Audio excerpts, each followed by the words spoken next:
Hey everyone, this is my information speech and I will be telling you about the makeup of beauty. As you can see, on one side I have all makeup and on the other side I'm natural. And you be the judge of which side you'd rather see on a regular basis, or who you decide would be more competent if you saw this side or the natural side on the street. You see, a major part of everyone's life is makeup, and even men's life. Yet men will judge by the way you look or the amount of makeup you have on, and there's even a whole publicity around it. There's the psychology to it and the reason why people find such an appeal in makeup, and the reason people spend fortunes on it, because there's a huge industry behind it. Now, think to yourself, what is the definition of physical beauty? Exactly, there's no straight definition. Everyone has many different connotations and references and preferences to beauty. But in the public eye, who gets more attention? Someone with no makeup on who is dressed regularly, or someone who is more glamorous and has more makeup on their face? You see, commercials even advertise for makeup that makes you look more natural. There are no commercials advertising for people to look more natural, and there's even makeup that advertises to make your face look as if you're not wearing makeup, which defeats the purpose, but people still buy into it. Because there's nothing to gain in advertising and no makeup. There's a huge industry behind actually having makeup on. See, there's a psychology behind it. There's an automatic instinct to judge people by their appearances as soon as you meet them. Now, even if you tend to be an open person, you still judge people because of the way they look, by their apparel, if they're matching or not, and the physical symmetry of their face. Because on one side, you can see makeup and you can see natural on the other side. And if you saw me walking down the street looking like this, you might think, what's wrong with her? Did she do her makeup in the dark? Now, an example would be taking the Great Depression into effect. Back in the Great Depression, people were struggling for food, for finances, and for jobs. But women, even on their tight budget, would still buy lipstick. And this was their secret. This was their simple splurge or their little pleasure in life. Because even though they didn't have enough money to be buying food and they had very little sense just to save, they would still buy lipstick because this was the one thing that kept them feeling like they were beautiful, even dressed in rags and having makeup and having dirt all over their faces.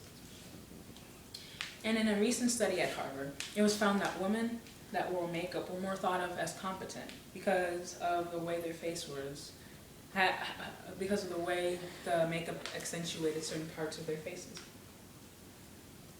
Now, people spend a lot of money on makeup.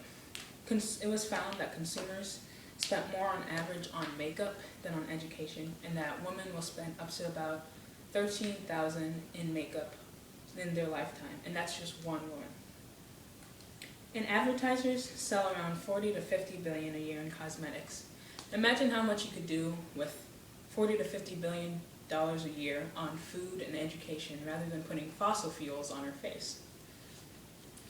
So makeup is a huge part of the industry. Because even though it can be a nuisance for some people when they overdo it, or poking themselves in the eye, or putting on too much and having to blot off and wasting some of their money by doing that, it doesn't cause anyone harm. Unlike back in medieval times when people would swallow arsenic just to make their complexion look better. But nowadays, we just have to put some blush, some foundation, and we'll look fine. And then back in Victorian times, people would remove their ribs just to look slimmer. But people even have body makeup that they can put on to accentuate their body and their curves. Also, it is used in almost every aspect of life. Waking up, you turn on the TV and you see a newscaster. She has makeup on. Look at a magazine, the front of the cover, even the men and the models in the magazine will have makeup on. Even on the back of books, when you see the picture of the author, you'll see them with at least a dab of makeup on. Even men, just to accentuate the light and how they look. People want to be beautiful. That's the main thing. And society says that just the right amount of makeup is beautiful. Depending on the trends and the times, it doesn't matter. It's always too much makeup is good or too little makeup is good. It depends on what time you're living in. Even back in Egyptian times, even slaves would be wearing makeup just to indulge in that simple beauty, you know? And according to economist.com, it is a 160 billion a year global industry. So in conclusion, we find that makeup has much publicity around it. There's a huge industry and people spend fortunes on it. And there's a huge psychology around it as to why people continue to spend on makeup. So think about it next time you're spending that much on makeup.